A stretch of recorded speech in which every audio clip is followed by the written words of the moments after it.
Bismillahirrahmanirrahim. Hello and welcome to Rahman Digital Production. This is lecture number 56 of Physics 5054. Ladies and gentlemen, today we are going to start a new unit, and the name of that unit is heat capacity. In this unit, we will examine that how a molecule of matter can be thought is a consisting particles of that matter which is in continuous and random motion. Whenever there is a motion, it means that there will be energy.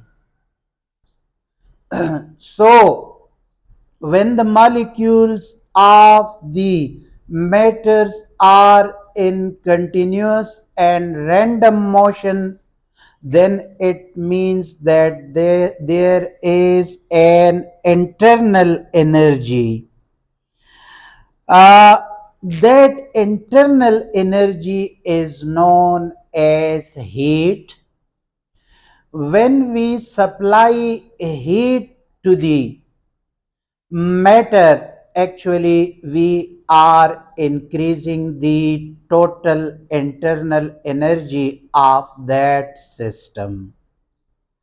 So the kinetic model of matter can be used to explain the internal mechanism of the matter molecules, how it is getting heat and how it is behaving. First of all, we have to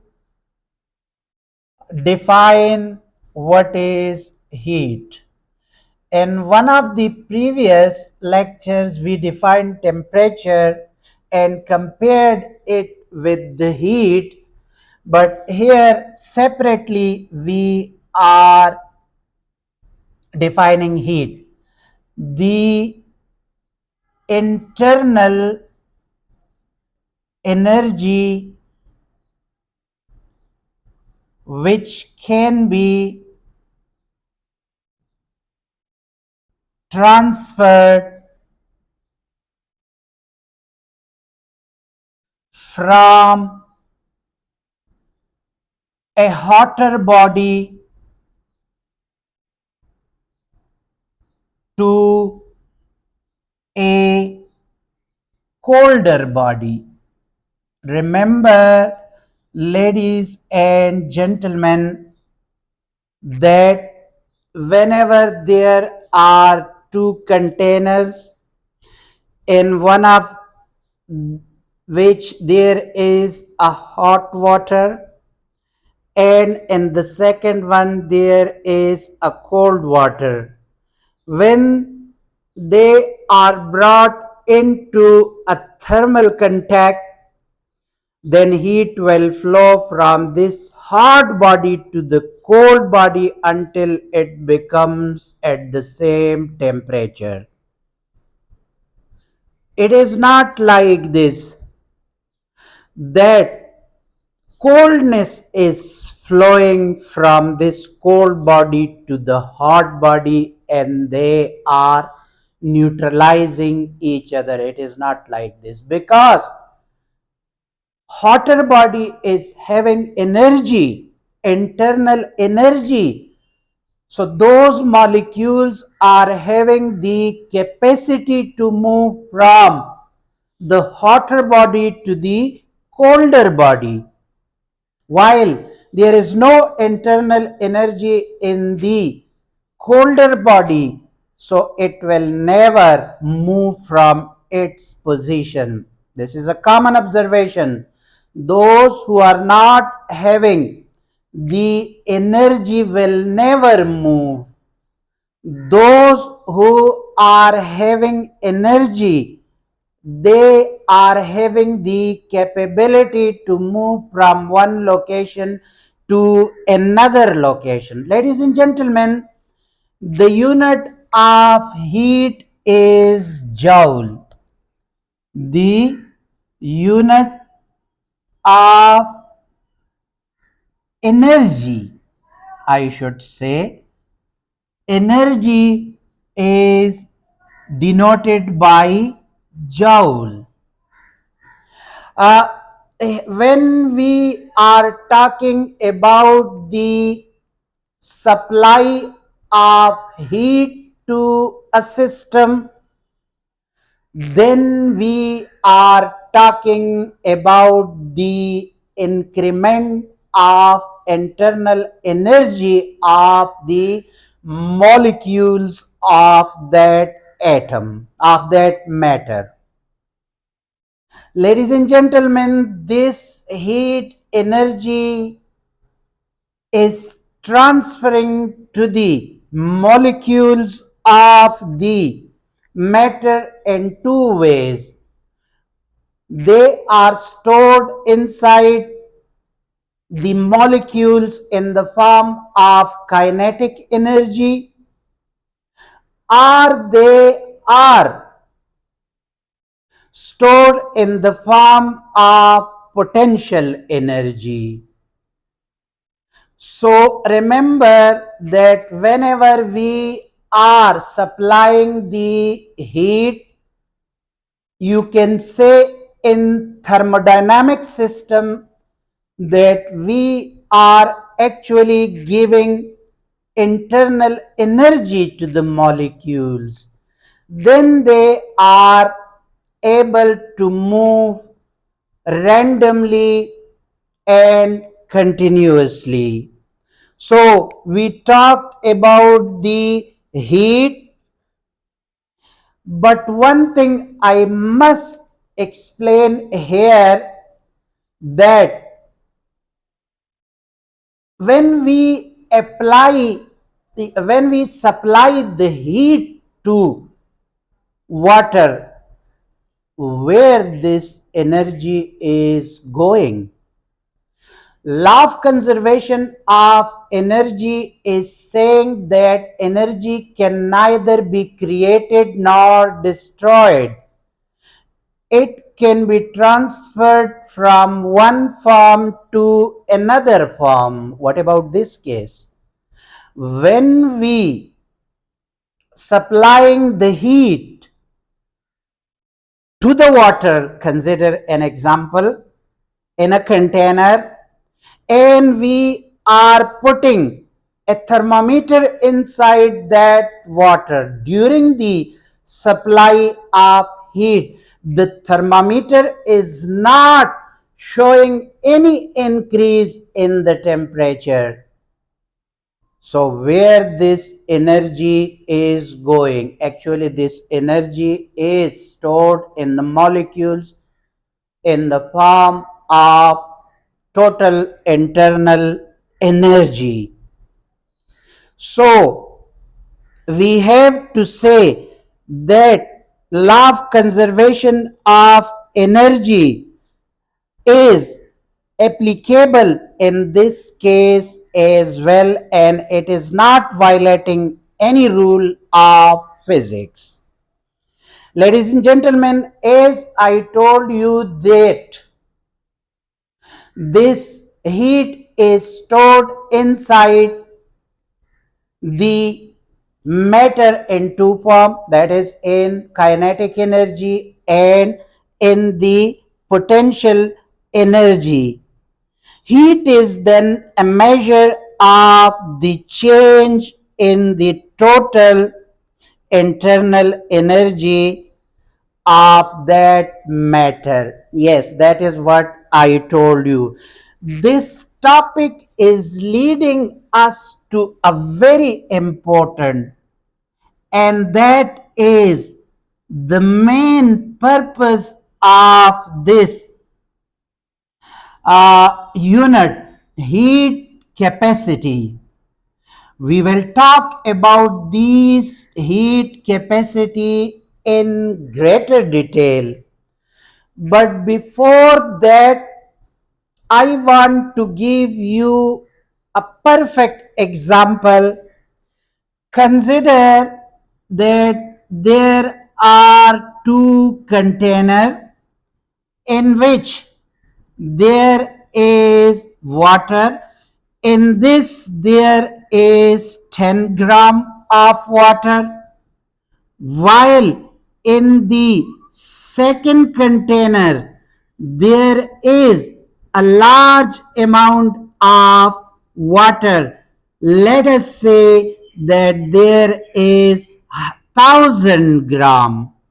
Here we are considering for simplicity 100 gram of water, and we want to increase the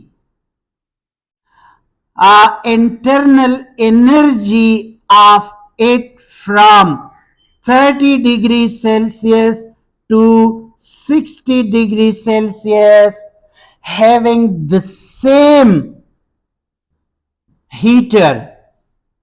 Both are having the same heater. It is not like that the first one is having a small heater and the second one is having a large heater. Ladies and gentlemen, if we are increasing the temperature from 30 to 60, the temperature of this will rise very quickly to 60 degrees Celsius, and the second container will take 10 times longer than the container which is containing 100 gram of water. For this, because the heater is the same, the environment is the same, but this small amount of water is taking very small time to reach from 30 degrees Celsius to 60 degrees Celsius, while this is taking 10 times longer. Why? Because the mass of the water is 10 times larger. So, this experiment is showing us that the heat capacity depends upon the mass, of the matter, the mass of the object or matter, the mass of the object. Ladies and gentlemen, let us learn this precisely. Why this is increasing the temperature very quickly and why this is not increasing the temperature so quickly. Let us elaborate it with an example. There are molecules which are in larger amount in case of 1,000 gram of water, and consider the molecules of the 10 gram of water, because the mass is small, so less number of molecules are there. Consider that this heater is providing the heat energy. So this heat energy is going here they are internally filling these molecules in the matter. So because this is large, their capacity is smaller as compared to this one. This red filling, you have to consider it as the energy, internal energy, and it will take the double time in the container which is having larger mass, in fact 10 times the mass of that 100 gram. So whenever they become full from the energy, they will not be able to absorb more energy. So they will then provide that heat energy to the outside world because they are now filled with that heat, which is a form of energy. So it means that energy is given, stored. This will require much energy to be full, and this will require very less amount of energy. So if there is a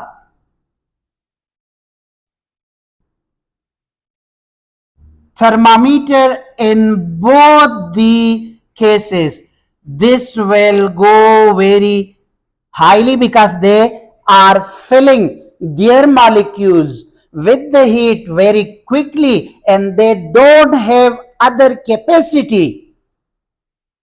They don't have any other heat capacity to absorb inside them. So they are increasing the temperature because they are in high number. In fact, 10 times more molecules are there inside this container. So it will do what? It will fill these, all these, and then the rest of energy they will give to the outside world in the form of heat. First, they will use that energy given from this heater. So this is the phenomena, and now we are defining the amount of heat required to raise the temperature by 1 Kelvin or 1 degree Celsius. Ladies and gentlemen, what does it mean? It means that when first we are supplying heat, it will not raise the temperature. You will fix your eyes on the mercury level. Heat is given to it, and the mercury level is not increasing.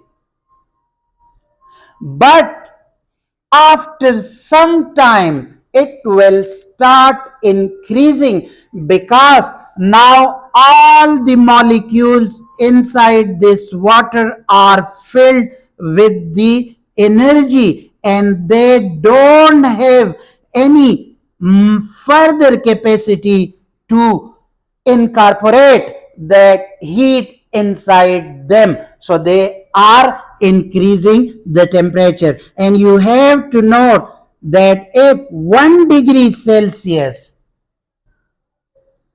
is noted, then it means you have to stop and you have to measure the heat supplied, and that will be the heat capacity of this container will have more heat capacity as its mass is more. And I told you that heat capacity depends on the mass of the object. In this case, this is 10 times, so it will take 10 times longer to increase the temperature by 1 degree Celsius. Other energy they will absorb. So this very important sentence now, the nutshell.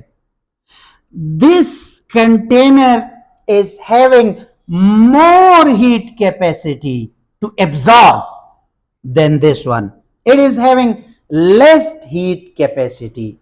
So the amount of heat required to raise the temperature of an object by 1 Kelvin or 1 degree Celsius is called heat capacity. Now, ladies and gentlemen, heat capacity can be denoted. Heat capacity can be denoted by capital C. Remember, and the unit of heat capacity, the unit of heat capacity is joule per Kelvin, joule per Kelvin, or joule per degree Celsius, or joule per degree Celsius. This is the unit of heat capacity. Whenever you are talking about the heat capacity, you have to use J. You can write it like this as well, -1, or J degree Celsius -1, both are the same. So this is, and mathematically we can denote that it is equal to Q by delta theta, where capital C is the heat capacity and Q is the heat required,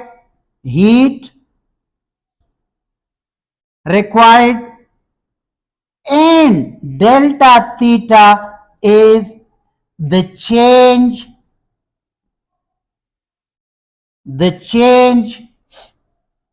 in temperature, the change in temperature. You have to keep this in mind. Now let us do a very practical work on this to understand this concept of this. So I am doing worked example,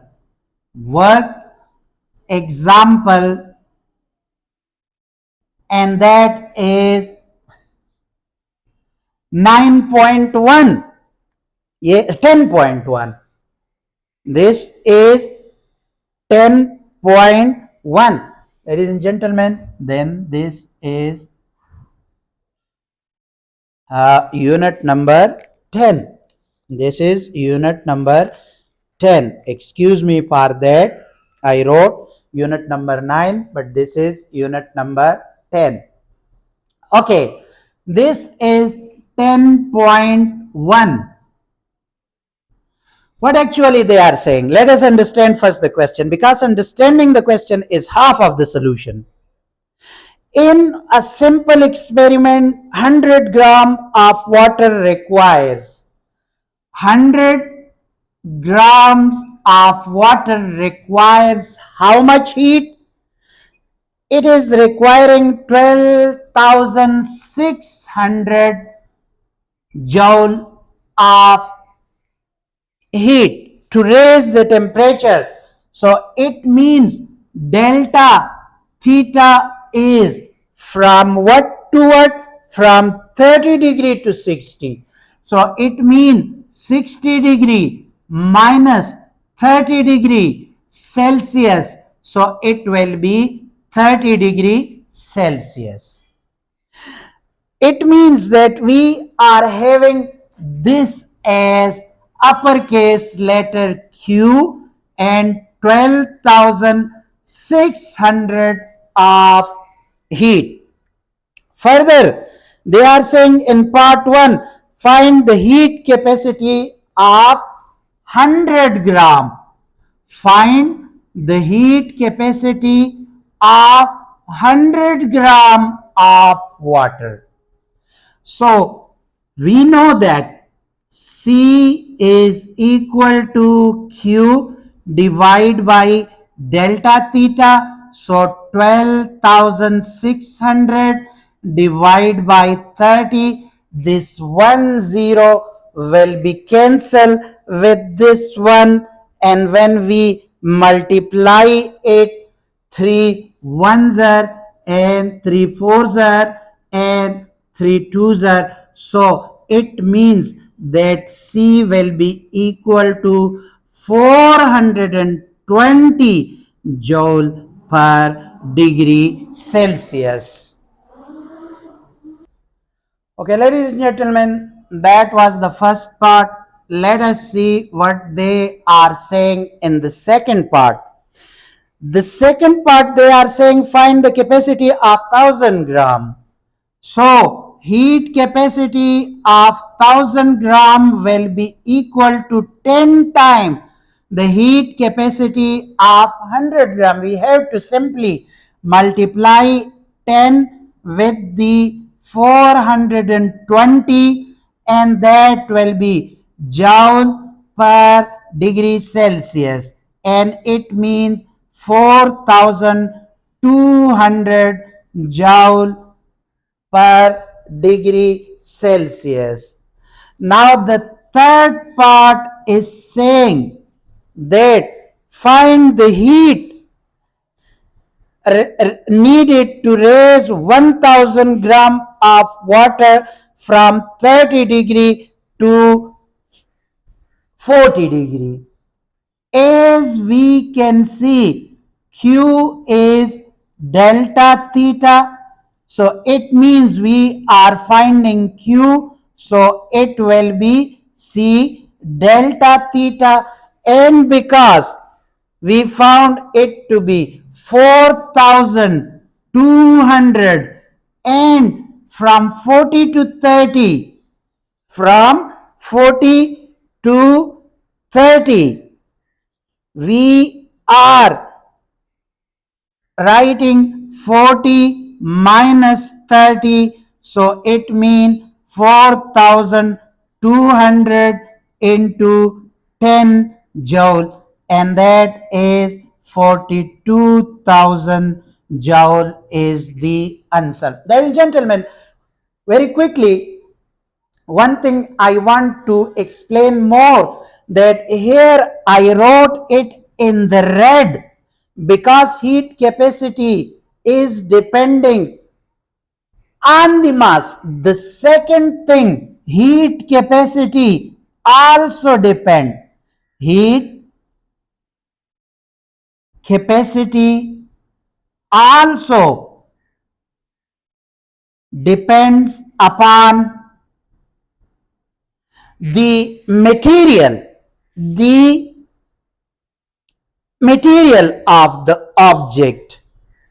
Material of the object, not only the mass but material of the object. How? For example, if there is wood, it will have different capacity from the iron. Let us take the example of aluminium and copper.